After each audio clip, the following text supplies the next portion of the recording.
بسم اللہ الرحمن الرحیم۔ حضور نبی کریم صلی اللہ علیہ وسلم کی پاک ارشاد ہم روز سنتے ہیں۔ آپ نے فرمایا اپنے آپ کو تمنا سے بچا کہ وہ بیوقوفوں کی وادی ہے، یعنی بہت لمبی لمبی تمنائیں کرنا کہ مجھے یہ بھی مل جائے، دنیا کا یہ بھی مجھے مل جائے، یہ مل جائے، یہ بھی مل جائے، یعنی ہر چیز کی تمنا۔ گاڑی دیکھی تو گاڑی کے دل میں خواہش، ایسی گاڑی مجھے مل جائے، مکان دیکھا تو مکان کی خواہش، ایسا مکان مجھے مل جائے۔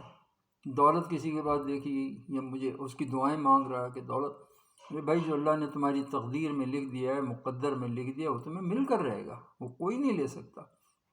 دنیا جو جہاں تم نے پیدا ہونا تھا وہیں پیدا ہوئے، جس شکل و صورت میں تم نے پیدا ہونا اسی میں پیدا ہوئے، جو تمہاری صحت، تندرستی، قد کاٹ ہے وہی ہے تمہارے، اور جو تمہیں رزق اللہ نے لکھ دیا ہے نا وہی کھاؤ گے، اس سے زیادہ کھا نہیں سکتے۔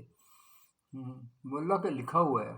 زندگی جو انسان کی بدلتی ہے دعاؤں سے بدل جاتی ہے یا صدقے سے بدلتی ہے۔ اگر اپنی زندگی کو اور اپنی تقدیر کو بدلنا چاہتے ہو تو صدقہ کیا کرو۔ اللہ پاک صدقے سے عمر میں بھی اضافہ کر دیتے ہیں اور تقدیر کو بھی بدلتے ہیں اللہ پاک۔ اور جب آپ اللہ سے مانگتے ہیں تو دعا سے بھی انسان کی تقدیر بدل جاتی ہے۔ یہ دو چیزیں ہیں جو انسان کی زندگی کو بدل کے رکھ دیتے ہیں، ایک دعا ہے اور ایک صدقہ ہے۔ یہ دونوں کاموں میں مسلمانوں کو آگے ہونا چاہیے، اور صدقہ انسانیت کی خدمت ہے۔ ہم تو دنیا میں آئے انسانیت کی خدمت کے لیے، کہ ہم انسانیت کی خدمت کر رہے ہیں؟ نہیں کر رہے۔ ہم نے سوچا نہیں نا کیوں سب دنیا جو ہے ہم سے آگے ہے جو ٹیکنالوجی میں، اس لیے کہ ہم نے ترقی نہیں کی ٹیکنالوجی میں۔ ہم نے کبھی سوچا نہیں کہ انسانوں کو اس چیز کی ضرورت ہمیں کرنا چاہیے۔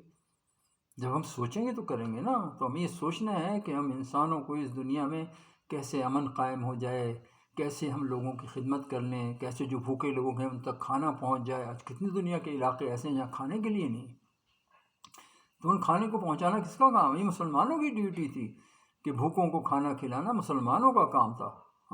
اور مسلمانوں کا کام تھا کہ لوگوں کی فلاح و بہبود کے کام کرنا۔ ہم نے وہ سب چھوڑ دیے۔ ہم کس چکر میں لگ گئے بھائی؟ اللہ کے رسول کے طریقوں کو چھوڑ دیا۔ وہ تو سیدنا حضرت بلال کو دیکھا چکی چلا رہے ہیں رات دن، آپ صلی اللہ علیہ وسلم تشریف لے گئے اور جا کے ان کے پاس بیٹھ گئے، کہا اے بلال کیسی طبیعت ہے، پوچھا اور کہا آپ آرام کر لیں، میں چکی چلا لیتا ہوں۔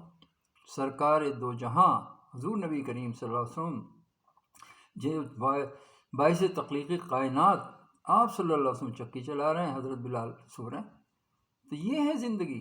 ہم اس زندگی کو بھول گئے۔ ہم تو اپنی گاڑی سے نیچے نہیں اترتے بھائی، ہم اپنے مکان میں ہی اپنی ساری زندگی گزار دینا چاہتے ہیں کہ مکان بہت عالی شان ہے، اس میں رہیں گے۔ بھائی اللہ کے رسول نے فرمایا گھروں سے نکلو، نماز کے لیے جاؤ، مسجدوں کو آباد کرو اور لوگوں میں بیٹھو، لوگوں کے پاس جاؤ۔ اپنے گھروں میں صرف زندگی نہیں گزارنی، لوگوں سے ملنا ہے، جلنا ہے، تاکہ ان کی خیریت معلوم ہو، اور خیریت معلوم کر کے ان کی اگر آپ کوئی خدمت کر سکتے ہیں، ان کی کوئی کسی کو پیسہ دینا ہے، کسی کو کھانا کھلانا ہے، کسی کو کپڑے بنانا ہے، کسی بچے کی ضرورت پوری کرنی، کسی گھر میں فاقہ، پتہ کیسے چلے گا؟ جب آپ گھر میں بیٹھ رہیں گے آپ کو کیسے پتہ چلے گا کس کی کیا مجبوری ہے؟ اس لیے ہم نے یہ سب کام کرنے، اللہ میں عمل کی توفیق عطا فرمائے۔